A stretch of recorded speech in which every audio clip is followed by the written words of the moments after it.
turn on my microphone. Please join me in the Pledge of Allegiance. I pledge allegiance to the flag of the United States of America and to the republic for which it stands, one nation, under God, indivisible, with liberty and justice for all.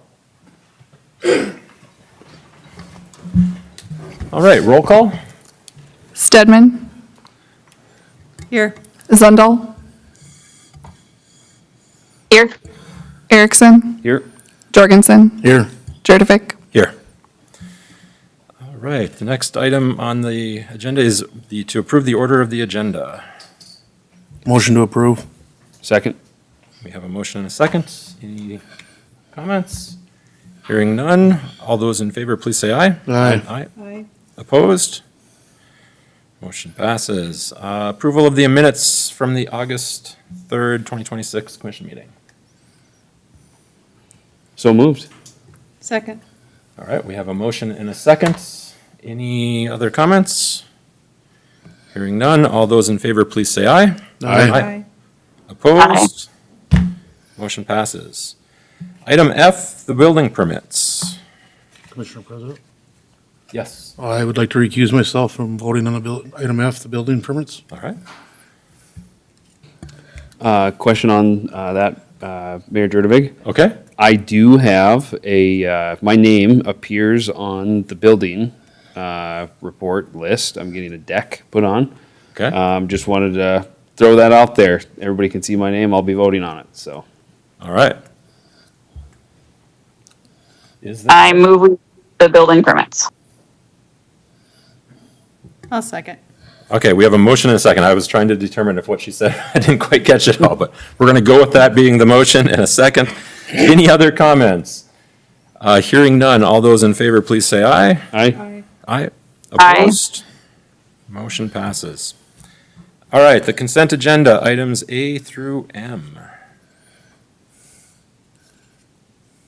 Motion to approve the consent agenda. We have a motion Second. and a second. Any questions or comments? All right, and I feel like I've asked this before, but do we need a roll call vote on this one? All right, so we'll jump to a roll call vote. Stedman. Yes. Zundel.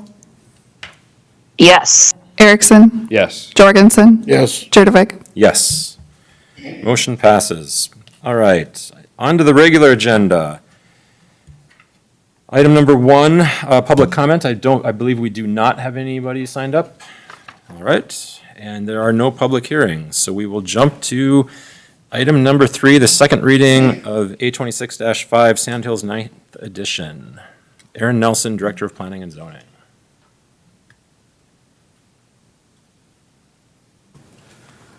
All right, good afternoon.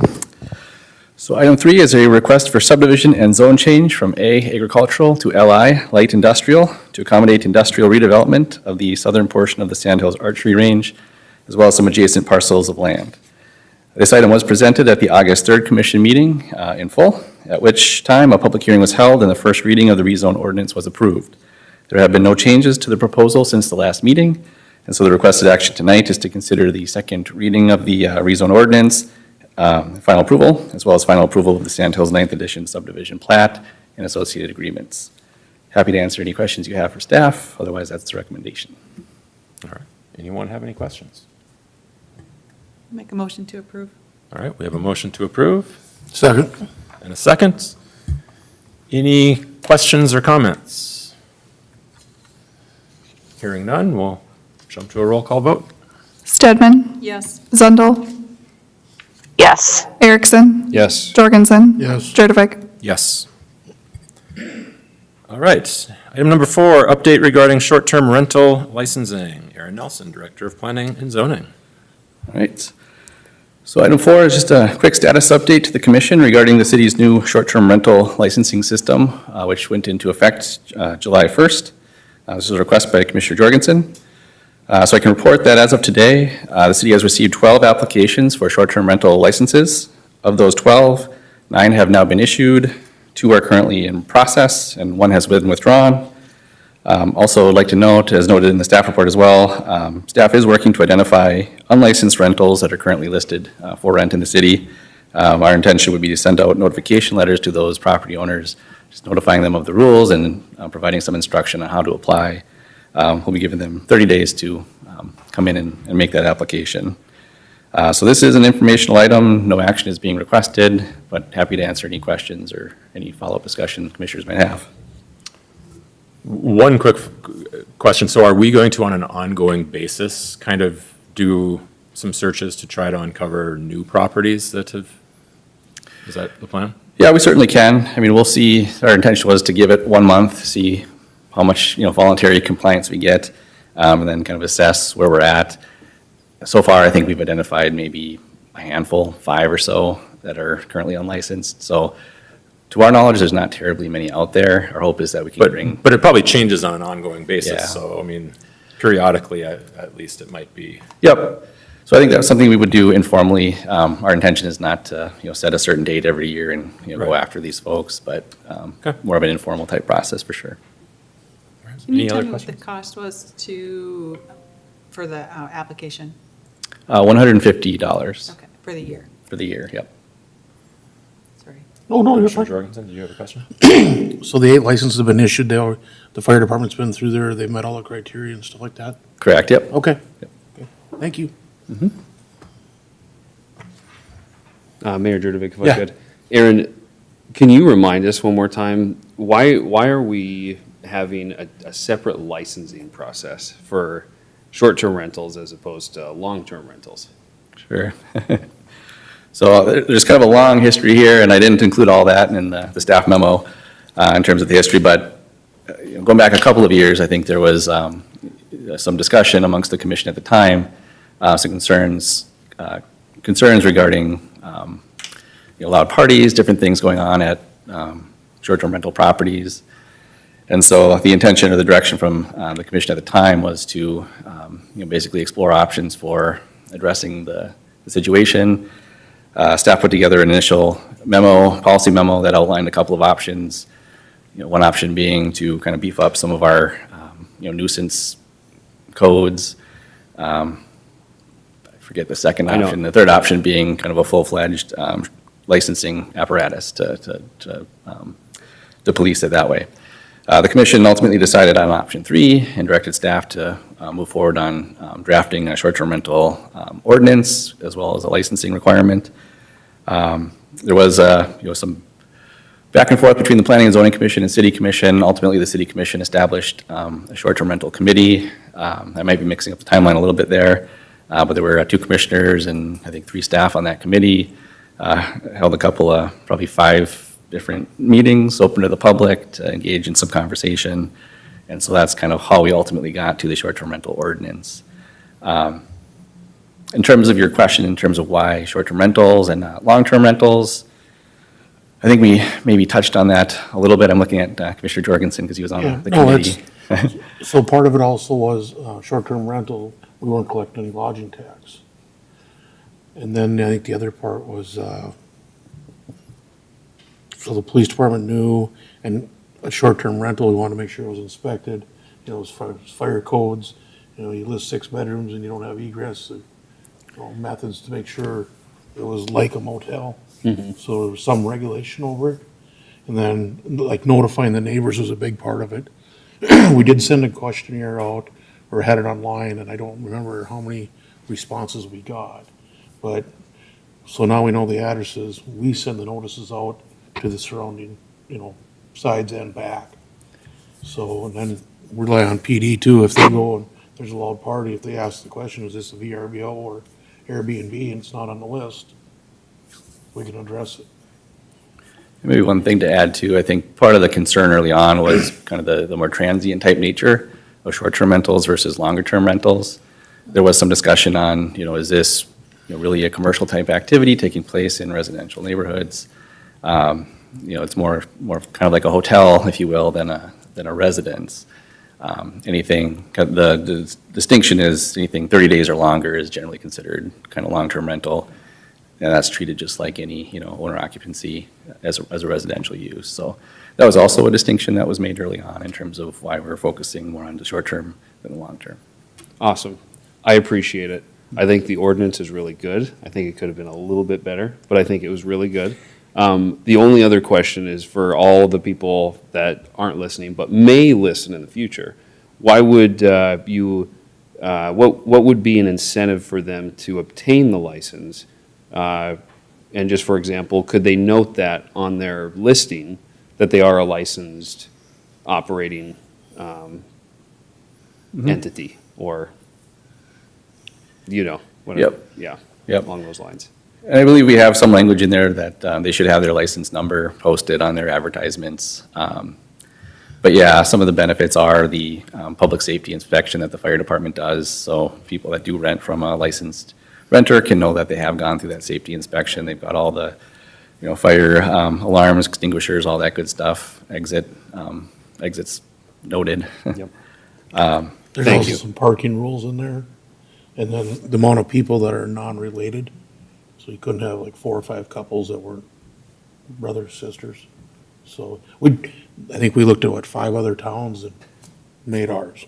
Awesome. I mean, all of them had a good piece. Yep. So we tried to just verbatim what other people were doing already. Nope. Thank you. Thank you. I appreciate it. Any other questions? All right, thank you. Thank you. Aaron.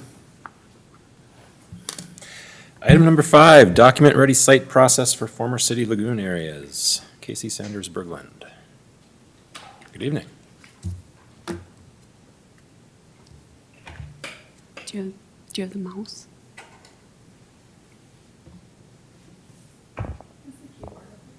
The keyboard's under here. Just use that. Okay. Thanks. Okay. Tonight, I'm bringing forward, Mayor Jurdvig, Commissioners, tonight I'm bringing forward an agenda item regarding the former city lagoons and some potential next steps. As you're all aware that the city recently completed the growth area master plan.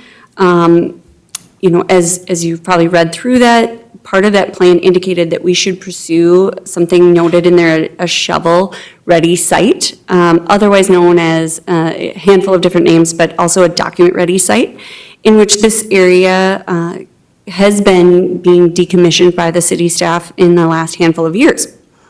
In the last couple months, during a site visit with some site selectors and our partners over at the Greater Fargo EDC, we had the opportunity to sit down with the mayor and kind of inquire a little bit more about what does the Site Ready program entail, and kind of hear one-on-one from a site selector that does this work across the nation, and learn a little bit more about the advantages of not only this program, but what potentially West Fargo could glean from it. Moving forward from that conversation, coming to tonight, kind of the purpose of bringing this to you is to allow the commission to hear from one of our partners, Ryan, at the Greater Fargo EDC, so he can share a little bit more about, with you all and the public, about what a document-ready site really is, and the intentions of kind of pursuing a certification, how West Fargo could benefit from that. Additionally, after we hear from Ryan, the purpose of this agenda item is to request a task order for more engineering. But before we get to that, I'm going to welcome Ryan to the podium. And Emily, you might have to scroll for him. Thank you, Casey. Mayor Jurdvig, members of the commission. My name is Ryan Osline. I'm Chief Business Development Officer with the Greater Fargo Moorhead Economic Development Corporation, and West Fargo resident for what it's worth. And just so Casey stole a little bit of my thunder, I was going to distinguish a little bit, what is a document-ready site? What does that term mean? She did a good job covering, the other names that these sometimes go by: certified sites, shovel-ready sites. And so we've been developing this program with some of the site selection consultants that Casey mentioned, a gentleman named Phil Schneider, who's a former Deloitte consultant, member of the Site Selectors Guild. And so he had helped develop a certified site program for Excel Energy, and we became aware of that relationship and went down the path of developing a relationship with him to help us build this program, and then not only build it, but then to certify the site. So that's a relationship that is kind of evolved, and he's now with a global site selection firm that's called Global Location Strategies, which is based out of Greenville, South Carolina, so a globally recognized site selection firm. So we're continuing to grow our reach with that relationship as well. So started down this path 4 or 5 years ago to develop this program, and really what it's designed to do is kind of eliminate a lot of the uncertainty that comes with the site selection world, and kind of compete on at a global level in a way that maybe we hadn't been previously. And so this was, to our knowledge, the first certified site program within the state of North Dakota, and certainly within the region. So I'm happy to go into a little bit of what that entails in terms of the information and some of the engineering and technical reports that are gathered as part of that process. We work with our consultants to kind of they've developed a scoring system that's standardized across the site selection industry. So when we provide them with information on a site, they're looking at a lot of different criteria. It's everything from the zoning, what are the surrounding uses, how far is it from different, transportation nodes, from intermodal logistics, from interstate, from rail. All of that has a score with it. They look at, the geotechnical studies, wetland delineation, ESA Phase 1, cultural assessment. And so all of that goes into this database, and they have a process for scoring that. And the output of that is, if we achieve a certain score on a site, it's a platinum level, gold level, silver level, and bronze level. And so that's not to say that a gold level site is better than a bronze level site. It's just that we have more information detailed and gathered and confirmed on that site. And so you might have an interested party come in and look at a bronze level site that's got rail, and for them that might be more important than a gold level site that doesn't have rail, because they're operating in an environment where rail is critical. So at the end of the day, this is about speed to market for site selectors and companies who are looking across a national marketplace or maybe an upper Midwest. And it's kind of like resumes for if you've got a job posting and you're trying to go from 20 resumes to 3. Site consultants and corporate decision makers are doing the same thing. They're going from 30 sites and they're trying to get down to 3, and then they go do site visits at those 3 sites. And so they're going to look at information like this and say, this one has these requirements that we need, it's got rail. Or they're going to look at it and say, we have 3 sites that are, or 5 sites that are equal, and 2 of them aren't certified. And so they may just get thrown out because there's more uncertainty with those sites. So it's all about being competitive. It's about marketing the sites that we have through our different channels, which is site selectors. It's going to events and being able to have a portfolio of sites that we can show and try to attract investment to the marketplace. And then I would say the one other area where it's really important is we get, I would say, between half a dozen and a dozen RFPs throughout the year, and there's usually 1 to 2 week. We're lucky if we get a 2-week turnaround on that, and that could be a value-added ag processing. It could be a manufacturer. It crosses a lot of different industries. We never know what we're going to get, and so those condensed timeframes, it's sometimes very onerous to go out and call a bunch of landowners and our friends at the city and call up the utilities and try to determine, is there enough water at this, site that we've never looked at before? Where's the nearest power supply? What's the maximum, capacity they can get to? So that's also helped us in responding to those quick turnarounds on those RFPs and be able to respond to those and, again, be competitive. So I'm happy to answer questions, talk more about the program, how we got here, and how we work with our partners at the city level.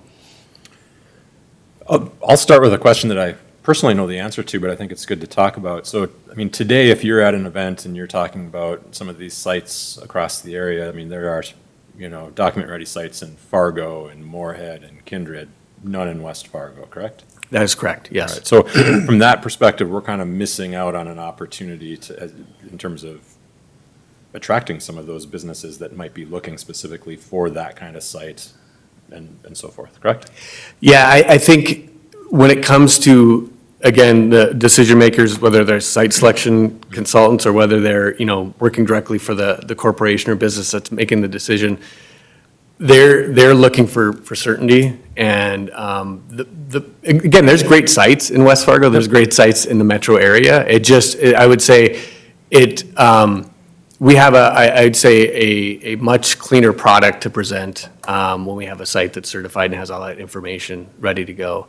And so, yeah, I mean, for us, there's been a real advantage to being able to have that and front face it and engage with site selectors and respond to RFPs. And so we have intelligence on some of the sites within West Fargo and more broadly in the metro.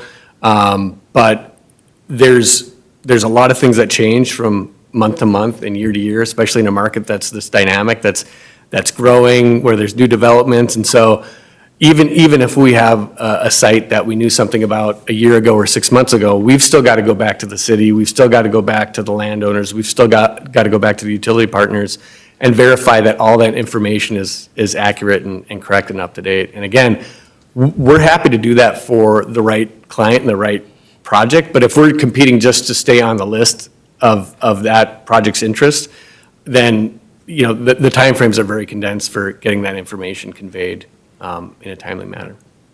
Okay. Commissioner Jorgensen?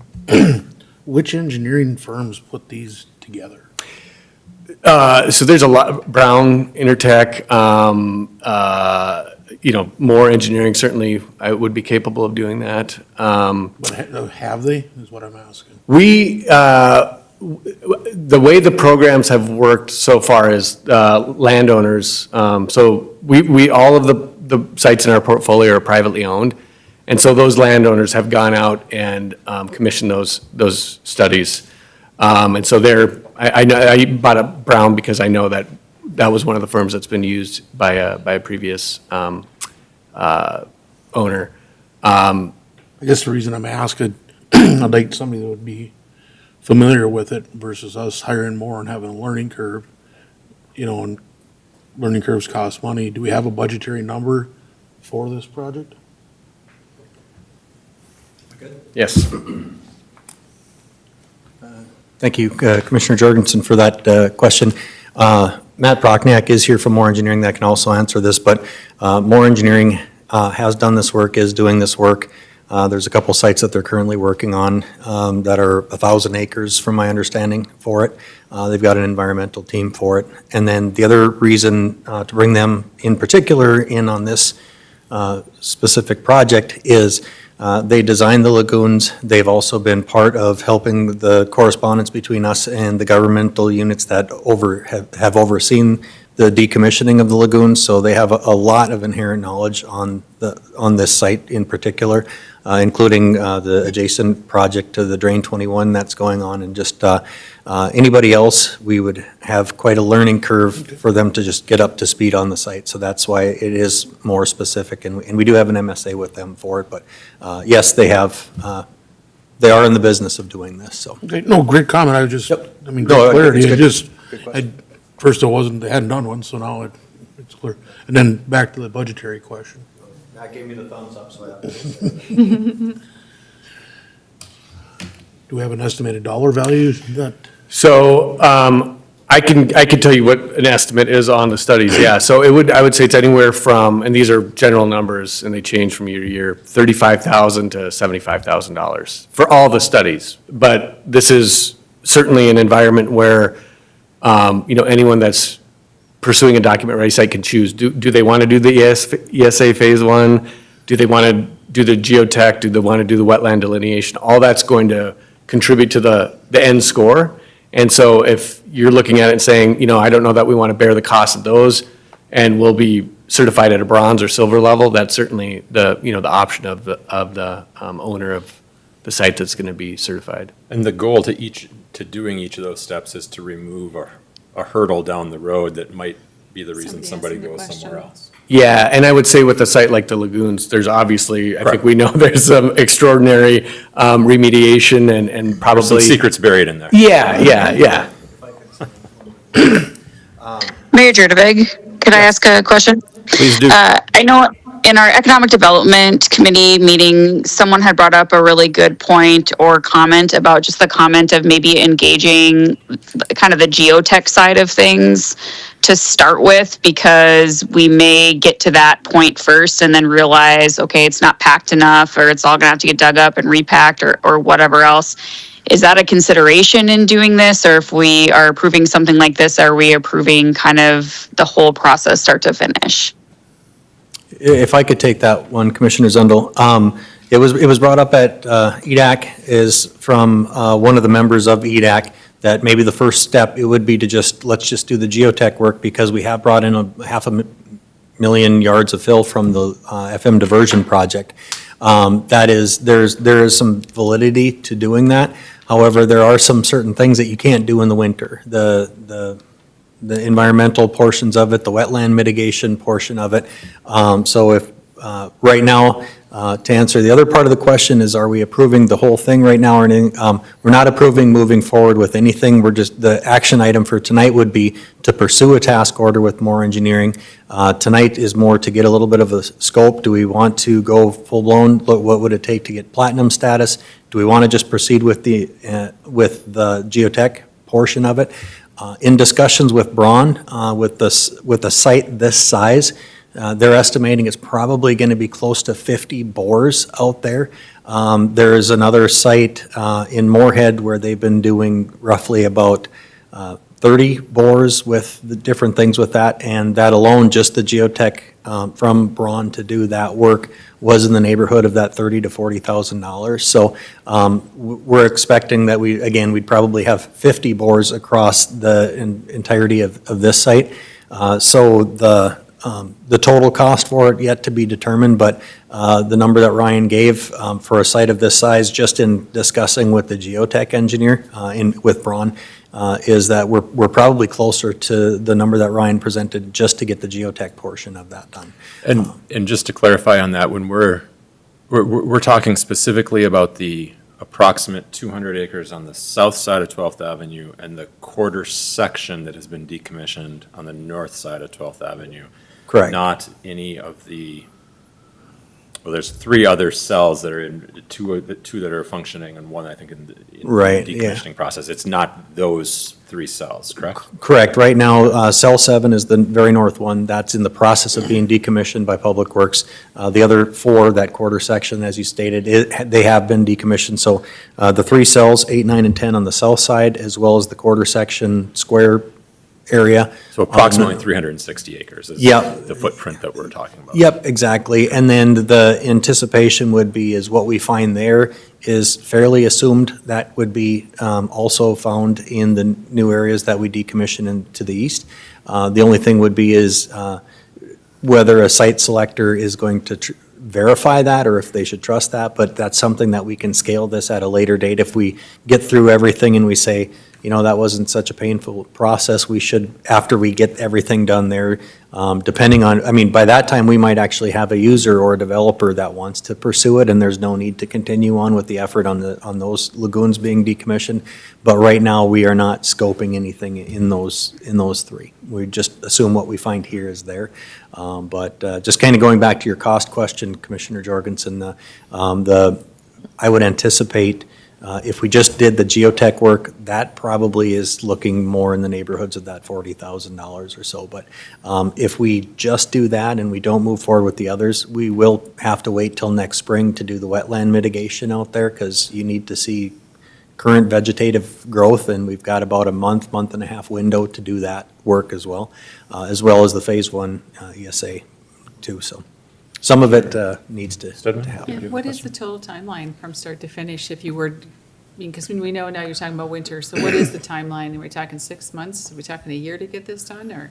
I would probably ask Matt to verify this, but all this, obviously, the data gathering would happen in the next couple months. Talking with Braun, they are into October with just their drilling equipment. Then they have to bring it in, analyze it, come out with their reports. And so with that, the other portion of it is sometimes the environmental takes some time. You have to send off, notifications to different organizations, wait for their responses.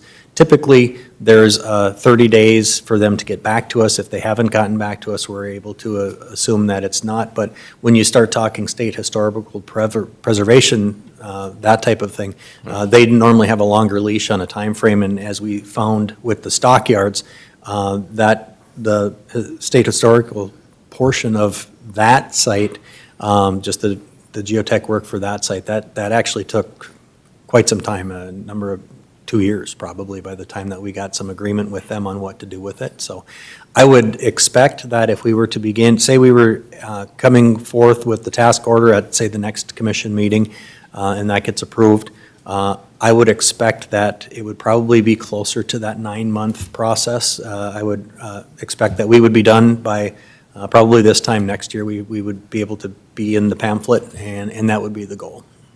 I would think the geotech work would be very important. I think of the lake under Fargo that's over in the Meadow Ridge area, look what that's doing now to those developments, how many years later? I would think the lagoon would be the first thing somebody would ask, is that really stable for me to put this giant building on? So if you don't do that work up front, they're going to ask for it anyway. Yeah, and I would just say, we're not dealing with greenfield fields here that we're doing it. I mean, developers are going to hear former lagoon. They are going to ask the questions. This is pretty key to making it marketable. Absolutely. In my opinion, I'm not a realtor, but in my opinion, if I'm anybody looking at this and I hear lagoon, I want to know answers to a lot of the standard questions. So I think all the things that Ryan covered that they would be covering to get a document-ready site, those are all the questions we're going to get. And as he stated, if we wait until we get the question and it says, okay, in about 9 months from now, we should be able to nail this down for you, there's chances that we miss out on that opportunity for. Commissioner Zundel, did you have a question? I was just going to say, I agree with Commissioner Stedman's comments, and I know I tend to lean towards, I think we should just start with the geotechnical, because I think that's going to answer a lot of questions, and who knows, maybe getting that information would change what we're doing in the other lagoons that are still yet to be fully decommissioned. But to me, and maybe there's a way to phase this where we're not doing the whole thing, but if it's not stable to build on, this is kind of the big expensive piece to kind of being a block to something that could be built on top of it. And then I guess my other question would be, or comment, and maybe starting with the geotechnical, is I don't know why we wouldn't wait to have this assessment done on the entire parcel of land so that it is there just up front. So I guess those would be my two things. I tend to lean to just, let's start with the geotechnical, because I do think this is going to be a way bigger price tag, just on some of it alone. And I think that's going to be potentially one of the biggest barriers of if we're even able to do anything with this space at all. Commissioner Jorgensen? Yeah, I guess I'm still concerned about the cost. I'd like to see the costs in front of us. I mean, we're using taxpayer dollars here, and it can't be an open checkbook project. I mean, I understand we're going to take steps. So if we do okay this tonight, would they be able to have? We would be approving the costs in the next meeting. Correct. Tonight does not spend any money. This is more informational to inform the commissioners of what is a document-ready site. And the approval that we would be looking for tonight would just be to work with More Engineering to bring a task order forward. And the discussion that we've had tonight is exactly what we were looking for. Say the commission says, you know what, first things first, let's just do the geotech work. Then we would be working with More to just bring back a task order to coordinate that geotech work. And then after that's done, then we could proceed with something else. I would just say that likely it would be next spring by the time that we're proceeding with any kind of wetland mitigation or some of that environmental.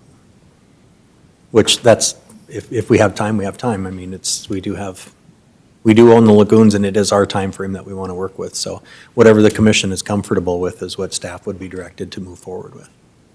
Okay, yeah, I'm more on board with that. Oh, sorry. Commissioner Erickson? Mayor Jurdevig, thank you. Dan, two questions, one substantive, one process. Are we looking at this because this is city-owned land, number one, which is probably a yes? And then would we do this same process for privately owned land for like a landowner? No, we wouldn't do that. That would be the landowner's responsibility. And I just asked, so the next time this comes up, then I just have a foundation to understand this. So why we're here discussing the lagoons tonight is because it is city-owned property that is able to be developed, and we want it to develop properly, and we want basically the best end result for the use of the lagoons. So, and also, one of the reasons that we've kind of held off until this point is we were working through the growth area master plan that did have into it a section of what should we do with the lagoons. And with that growth area master plan, one of the action steps that was presented at the end of that document was move forward with basically getting the lagoon into, I think it stated a shovel-ready site, but as they both mentioned, shovel-ready also means certified ready, document ready site. We're all talking the same language. Basically, what the growth area master plan said is move it forward to get the documents prepared to make it marketable.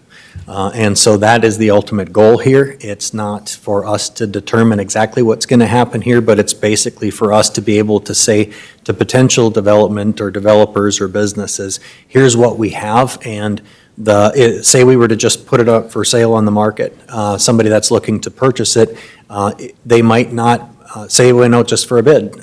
They might not bid as much if they've got risk involved with the questions of the geotech portion of it. Answering some of those questions, it could lower their bid because of the results of what we find out of the geotech, but at least everything was open and everybody knew what they were getting into. Or it might solidify that, hey, we can build in a swamp with girders if we need to. We just need to make sure that we know exactly what we're getting into. Anytime you lower the level of risk on a potential, it generally speaking allows the bidder or the purchaser to be more comfortable with the dollars that they're spending towards the site. So that would be the first question. Perfect. And so substance, right? The reason I ask is because it seems inevitable on that land, you would have to take core samples. You'd have to take soil samples at any point in the future, whether the cost of that is borne by us as the landowner or the future developer. Would we ever put that, or would we ever have the expectation that if a company comes in and wants to develop the land for whatever reason, that we would expect them to pay, or that would always be borne by us as the landowner, right? Not necessarily. So let's just say that we wanted to go out and just list the land for sale for somebody to come in and build business on it. And we would be able to choose, a national RFOI request for, intentions of what they would do and how they would develop the prop. Basically, you send it out into the ether and you say you have 10 different developers that come in and say, here's what I would do with it, here's what I would do with it. And the city gets to pick, this is the best use based off of what we want to see on the property. Say that they were coming in and they just wanted to purchase the land.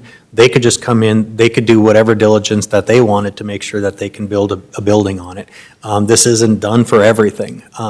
Another reason that this is basically come to light was the meeting that we had with the site selector with Ryan and the EDEC, and there is that pamphlet that's in the packet.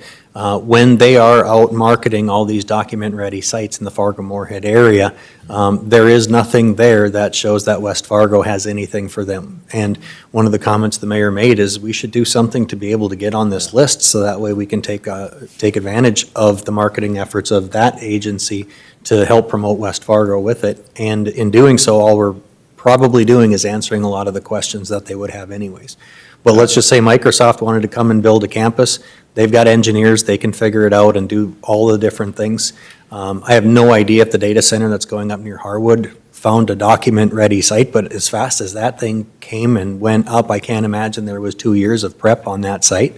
I have no idea, I'm just guessing with that, but. Just to add my context from the meeting we had, I mean, to me, 360 acres is a major financial asset that we have. And ideally, we don't want to own it, right? And there's an opportunity cost to continuing to sit on it. Mm-hmm. And so it's trying to get this site in as ready of a position as possible to where it can be in the market and be attractive to potential businesses that are looking to expand or potentially move to West Fargo. So, I mean, I think it's a really good step in from that perspective. I agree, and that's the reason I asked is, understand the implications of not acting too. Taking the core sample seems inevitable in the space. Should we do it now or later? Well, And us answering that question probably arguably increases the value of it to the potential buyer. So we might not recover it as a line item that we see, but it's very likely that we actually recover those costs in some future transaction of, with this property. I agree. And only other thing, process. Task order, when I see and hear task order, I assume that there are more than one vendor, and that task order that we're delivering to the vendors, there's a pool of vendors, and we're asking 2 or 3 vendors to give us quotes. Is that what we're doing with this task order, or we're just choosing more right out of the gates? Right now, with the inherent knowledge that Moore has of the site, it's being proposed for tonight for the action to work with Moore Engineering to provide us with a task order to do this for us. Okay. The commission can choose to go through an RFP process where we would basically advertise it and let others bid on it. That Not that helps. somebody couldn't come in and lowball it or whatever that they would want to do to probably do the work. But they're going to have to get from Moore Engineering decades of knowledge that they have to get to the baseline that Moore is starting at. And so that's the inherent value of just hiring them. It's probably going to go faster, more efficient. Could Houston come in and do this? Probably, absolutely, I think they could. But they would ask a lot of questions that we would probably have to go to Moore Engineering to answer. They've topoed the site, they filled out tons of permits through the Corps for the decommissioning and the adjacent work to the Cheyenne diversion, for example, and they've been a partner with us in the process of our decommissioning, and they're just very knowledgeable of what is going on with the site, so. Any additional questions? Commissioner Jorgensen?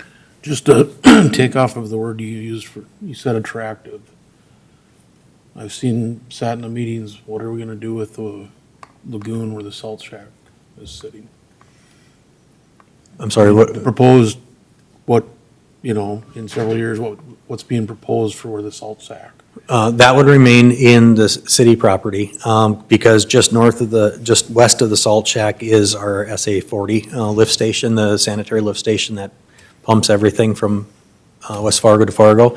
And the pipes that are coming into that are 40 feet deep, so we would need to not only maintain ownership of that, but we would need to maintain ownership of some of the land to the west of it, so that way if we ever, heaven forbid, have to dig up the 40-foot deep pipe, we would need to have enough room to work on it, and we wouldn't want that to develop. So the other thing is the Mapleton connection that's going to be happening is going to be connecting at that same spot. They won't be going directly over the existing pipes. They would be installing their force main just west of it, far enough out that we wouldn't disturb it through maintenance of our existing piping. So knowing that piping is going to be coming, cell 8 is the first cell adjacent to SA 40. When we're out marketing this or whatever we want to do, we would maintain ownership, and eventually it would be platted or left within the city's ownership, whatever land we feel that we need to keep to own and operate and maintain that lift station. Well, I think we'd want to be a good neighbor also and tell them what our intended plans are for that inert landfill. There is, right now, there's been discussion of cell 8 potentially becoming an inert landfill. That's also been discussed that maybe that should move north of 12th Avenue to keep the southern cells that have been decommissioned one continuous opportunity if there is something that needs to come in and use up that amount of land. So I know there has been discussions at Public Works to take a look at just north of 12th Avenue and not adjacent to SA 40 to potentially get that inert landfill off of 12th. So that way, when you're driving through either a commercial or industrial corridor, you don't have a landfill right adjacent to it. But they are looking at that area. They're also looking at, are there other areas in the extraterritorial boundary? But as soon as you get in the extraterritorial boundary, now it's not under the purview of the city, and you have to go through the permitting with the county, which can add another level of complexity in the permitting process to be able to get that inert landfill. Yeah, I guess, if we go ahead with the core sampling and stuff, I'd just soon exclude that lot until we have it, I don't want to go core sample it and then we put the landfill there. And there was no reason to core sample it. I think, in the discussions we've had, it's, if the right business were to approach us and want to buy that, Right. the inert landfill very easily could be moved into one of those cells to the north. And, so it really kind of depends about the outcome and potential, business opportunity that there is down the road. And, yeah, Dustin. Sorry, I'm going to interject here. I know Matt's coming up to the podium too, but I just want to go back to the task order that is being requested tonight. I believe we could work with more engineering to structure a task order so that it outlines a scope with a critical path. So questions like how long will it take? What are the important measures we need to take now if we want to be complete by a certain time? And we can put an à la carte type task order together and let the commission then decide. Yeah. We want to select this item and this item because we know that if they're not done before December 1st, We're It's making it gonna- a little bit more complicated it's tonight gonna- maybe than Yeah. than what we need to tonight. Tonight, what we're looking for is to really just approve the ask to get a task order, which then we can dissect a lot more in 2 weeks. 100%, yeah, absolutely. And that includes the land that we'll encompass here as well, because we might be a little further along in the decommissioning than we think. So again, I think tonight we're just asking to move forward with working on a task order, which we will lay out an à la carte menu of, here are the various tasks that need to be done, and here's the critical path method to get them done. So before Matt jumps in to answer a question, Can I make that motion? I was going to say, do we want to pull this back to? Very clear statement. I wish it would have been the first statement. You're good, Matt. I will make Can that I- motion. Not to cut you off, Matt. Second. All right. Hold on. Amy? Amy? Yeah, I just wanted to clarify. So let's say we were just there was interest to just do kind of this geotechnical stuff. Would we still need a task order for more, or would we just work directly through Braun Intertech to get that completed? Well, Commissioner, I think part of the question that still needs to get answered is if there's other aspects of work that need to get done yet this fall to stay on a critical path of having this whole thing ready within 9 to 12 months, I think that question still needs to come before the commission as a whole. And so, If we can see that in I think sort of an itemized fashion. yes, we can itemize that out and bring that at the next meeting here. Here are the tasks, here's who will complete them, here's how much, here's how it affects the critical path. And again, have that collective I feel like discussion. you're defining a critical path of 9 to 12 months, and I think my curiosity is piqued because where did that critical path come from? Because that's the first time that I feel like I've heard that. No, just to clarify that, I'm just using an example. It's an example, so again, we'll bring forward what we think all of the aspects of the work is needed based on, working with the EDC and those that are the experts here. Here are all of the tasks that need to get done to become a platinum status document-ready site. And of all those tasks, here's about how long they take to do. Here's when you have to work on those things. And all of that collectively will build a critical path. Now, whether it's 9 months or 19 months, I don't know. I'm not an expert in this. But I'm just suggesting that at the next meeting, we'll have a more comprehensive discussion as to what all the tasks are, how long they'll take, how that could affect the entire project, and then ultimately, what are those costs? I mean, this is the first new chunk we're looking at developing, and all these meetings we've sat, and the city learned a lesson the hard way back in the early 2000s, because they went too fast, it wasn't planned, so here's the first one, and we're trying to ramp up and get stuff done, get it done and get it done and get it done. So I'm not sure about putting timelines on hitting them, it is what it is, slow and methodical. All right, we have a motion and a second on the table. Mayor Jurdevig, if I Yes. could ask one more question Please to Dustin.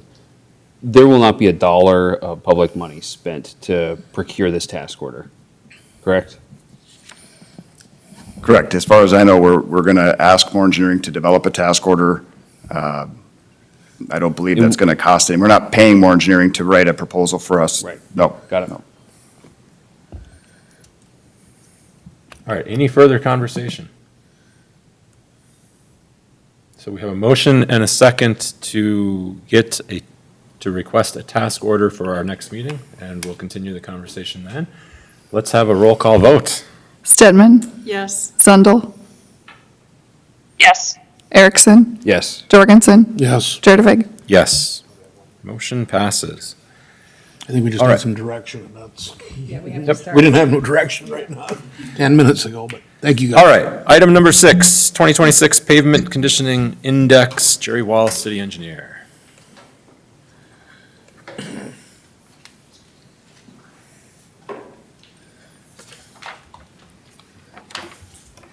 Yes, thank you, Mayor Jurdevig and Commissioners. I'm here before you tonight to essentially talk about everything you ever wanted to know about pavement ratings. Essentially, the ask is, we're looking to spend $37,125 to hire a company called City Logics to drive all the roads that are improved in the city, so minus the gravel. And then put together various metrics focused on pavement conditions, but with a few additional tools as part of their software package. As the packet says here, pavement condition index is very critical in us planning with Public Works. Essentially how we're going to program out our street improvement projects. Traditionally, you can see that they score 0 to 100 is, poor or failed to good, excellent. I believe we've been doing this work, the earliest I've heard is that it started in 2016, was again performed in 2020. Here before you again tonight, 6 years later, to look to have it done again here. Ideally, I believe we'd like to move towards doing this once every 5 years. Just for your information, like the city of Fargo does theirs about every 5 years. So nothing out of the ordinary there. Essentially, once we get the data, that will help us immensely start looking at 2 areas of the city. Essentially, again, as the cover sheet explains here, kind of have two different things going on where we have newer areas of the city that, we need to work to try to preserve because, roadway assets are our most expensive asset out there. And then we have other areas of the city that are a little older, a little more gentrified, but could still potentially benefit from, full-depth reclamations or full-depth reconstructions in areas where there may or may not need to be additional utility work done. But again, getting this data is extremely critical for us to figure out what we want to do, when we want to do it, and where we want to do it. As far as financially paying for this work, Public Works had recommended, they had about $30,000 in their professional services budget that they would be more than willing to throw towards this. They're full agreement that, this is one team, one effort here. We definitely need this work done. And they had commented that the remaining shortfall of a little over $7,000 could be reallocated with a budget adjustment from line item 657, which was just their equipment leasing item. I believe they underused, I think, the graders last winter.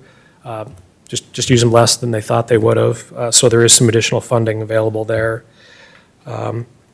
With that, again, I just advocate that this is extremely critical information that we should be looking to get, again, every 5 years.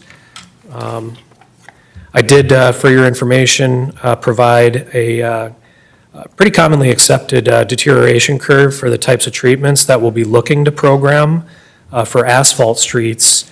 Once we get this information, some of the fixes for concrete pavements are a little different, not exactly apples to apples, but the information, again, will still be very important to assess all the roads in the city that are improved.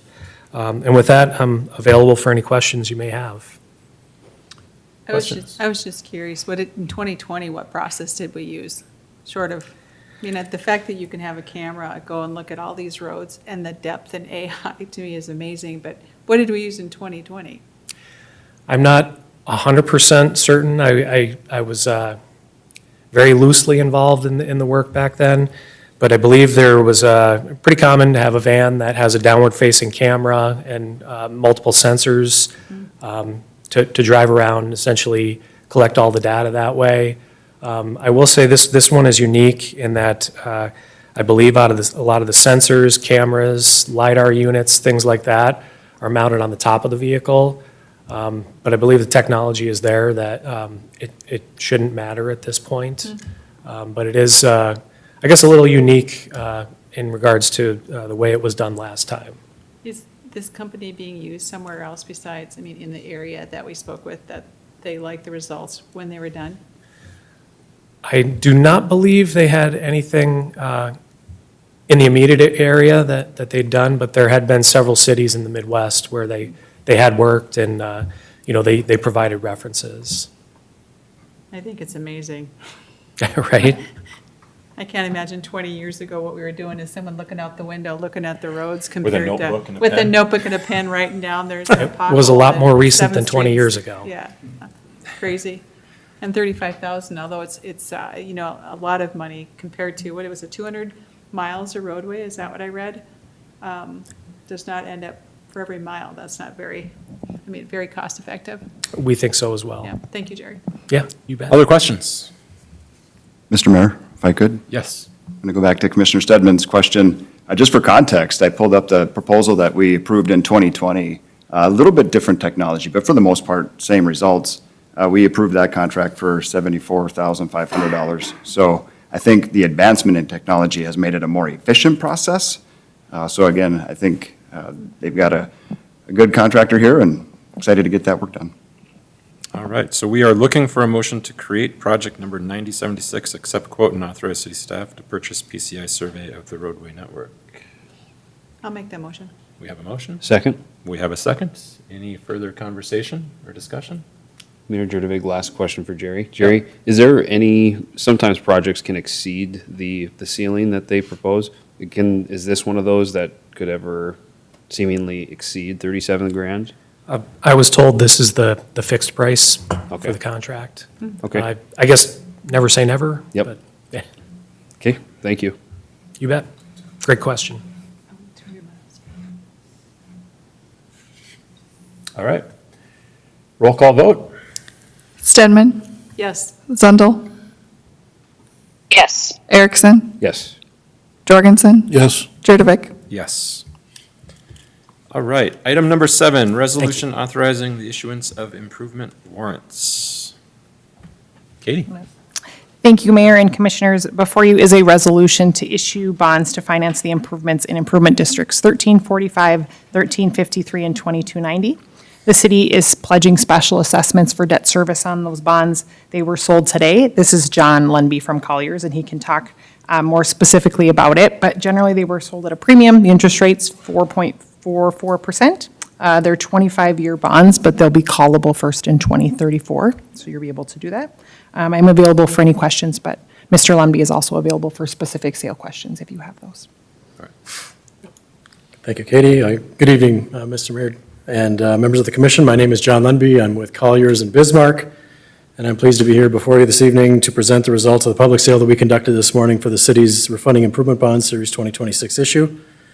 Very pleased to report that the sale was very successful, and the winning bid resulted in a true interest cost of 4.447 to the city on a 25-year maturity. These bonds are callable in 8 years or 2034, and the final par amount of the issue was $8.71 million. As far as the sale goes, we received 6 bids from across the country, including Milwaukee, New York City, Chicago, and Dallas. It's a strong response from the market, and it's coupled with very competitive bidding, and it reflects the financial strength and quality of the city of West Fargo. We engaged Moody's to get a public debt rating for the issue, and Moody's reaffirmed the existing AA3 rating with a stable outlook for the city. It's an accomplishment of which the commission and city staff should be very proud. Onstead Twitchell, as your bond counsel, has prepared the resolution for you and for your approval tonight, and with that, we'll move forward to finalize all documentation for a timely closing on Monday, August 31st. And just lastly, I'd like to thank the commission, Dustin, Willie, Sarah, Katie, for all the work in getting this put together. It's been a pleasure working with the city again, and stand for any questions that there might be. Any questions? Mayor Jurdevig? Go If I for could it. ask, thank you very much. Thank you, Katie. I think I know what's going on, But if you could, for the average listener, and for me, for my benefit, explain like I'm 5, what we're doing here. And if you could. Sure. So the city has projects, street projects that they're doing, and they intend to special assess those projects out to the benefiting property owners. The city, in most cases, pays cash for those expenses, and then when costs are complete or near complete, the Special Assessment Commission is engaged to certify those specials. We then look to the bond world for issuing that debt, because it's the lowest possible cost of capital of public financed debt. You engage a municipal advisor, such as myself at Colliers, worked with the city for 30-plus years, I would say. But we go out and prepare what's called a preliminary official statement. If you think about it, it's a prospectus of the city. So if you buy a stock, you get the full prospectus of that company. A preliminary official statement is that for bonds. We work with the city in finalizing all costs of where we want those assessments to be spread, in this case, 25 years. We engage public debt rating agencies to then get a public rating of that debt and of the city to entice the lowest possible cost of capital by engaging the most wide pool of potential investors. And so we put that preliminary official statement, when it's ready, out to the market for them to then bid on that paper. And so you're going to see, anywhere from, I think 3 is kind of the minimum of a public sale, is kind of a good solid bid. Today we received 6. In prior years, there'd been as high as 9 or 11. Not to get too detailed, but the winning bidder put together a syndicate, so a group of investors to buy this. And so it's not just one investment firm that bought these bonds, it's actually 24. Meaning that it's appealing, it's valuable debt. Yes, because we're getting that lowest possible cost, right? These investment it's a blind bid. They don't know where, XYZ firm came in at an interest rate. And so, I hope that answers the question, but in a nutshell, that's. It's impossible to ELI 5 that, but that was good. That was good. Other questions? All right, this is an actionable item. Move to approve. I'll second. We have a motion and a second. Any additional questions? All right, let's do a roll call vote. Stedman, Yes. Zundel, Yes. Erickson, Yes. Jorgensen. Yep. Jurdevig. Yes. All right, thank you. Moving on to item number 8, and, well, actually also item number 9. Closed executive session. You have that in front. I need a motion for the first one. Well, in order to kind of expedite this, can we lap them together at the same time? Rather than walk back in, walk back out, walk back in, walk back out? Yes, but I'm going to make sure Katie gives the nod too. Okay. But we need 2 motions. Two Yes, separate motions. yes, please. Okay, I'll start with motion on agenda item number 8. Close executive session pursuant to NDCC 44-04-19.15 for purposes of attorney consultation regarding fire hazard violations at 1042 7th Avenue Northeast. And I'll second. We have a motion and a second. Any comments? We'll do a roll call vote. Stedman, Yes. Zundel, Yes. Erickson, Yes. Jorgensen, Yes. Jurdevig. Yes. You got the hardest job here, Rory. I motion agenda item 9, close executive session for purposes of negotiating strategies and attorney consultation for reasonably predictable claims regarding Brookwood Estates LLC and Brookwood Estates MHC LLC in accordance with NDCC 44-04-19.125 and 9. Is there a second. We have a motion and a second. Any comments? Hearing none, we'll vote. Stedman, Yes. Zundel, Yes. Erickson, Yes. Jorgensen, Yes. Jurdevig. Yes. All right. Our regular meeting, well, stand and we move into executive session. Amy, I think you'll have to jump out of this Teams meeting and into the other one. Oh, she already did.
Now you're good. Got way more authority. Wow. You don't listen to me? You said we're good? Yeah. All right, we'll call back to order our regular meeting. City Administrator's report. Oh, no, actually, we need a motion, don't we? Sorry, I'm jumping the gun, Rory. On agenda item 8, I make a motion directing the city attorney to commence civil proceedings in the district court to abate and enjoin the fire hazard violations at 1042 7th Avenue Northeast in West Fargo. Is there a second? Second. Any discussion? Hearing none, we'll have a vote. Stedman, Yes. Zundel. I don't know if she ever joined back into this.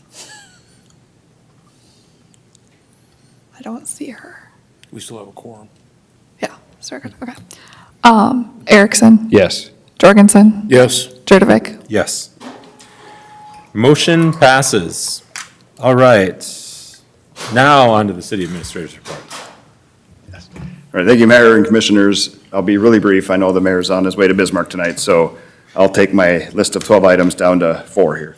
No, update on the budget, and specifically the financial stability group that we talked about when we approved the preliminary budget. I'm happy to report that we did have an initial kickoff meeting last week with senior directors and a couple of our department heads, and a lot of good stuff coming up.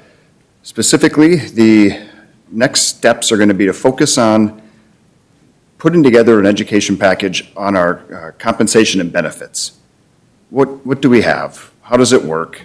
How does it compare to other local jurisdictions? All of that good work. So Beth has been diligently putting a lot of information together, and I think that'll be a good logical starting point to just build a foundation, not only for a commission, but also the public to understand what do we have and why and how does it work? How does it compare? Dustin, will you make sure that that includes vacation and sick time, or if we're on a PTO plan or not a PTO plan, because that can be very costly if we are rolling over sick and vacation days in those maxes? Yes, Commissioner, yes. Okay, Yep, thank including all of the vacation accruals, retirement, insurance packages, everything that comes into compensation and benefits as a whole. Yep, will all be packaged into how does it work? What do we have? How does it compare? All that good stuff. And then additionally, Rachel and Beth have also been working on the employee survey. So I believe they have a draft ready and hope to get that out either later this week, if not early next week, just to get that process going as well. So we will engage our staff, all of them, and have that information available to the commission. Where I'd like to take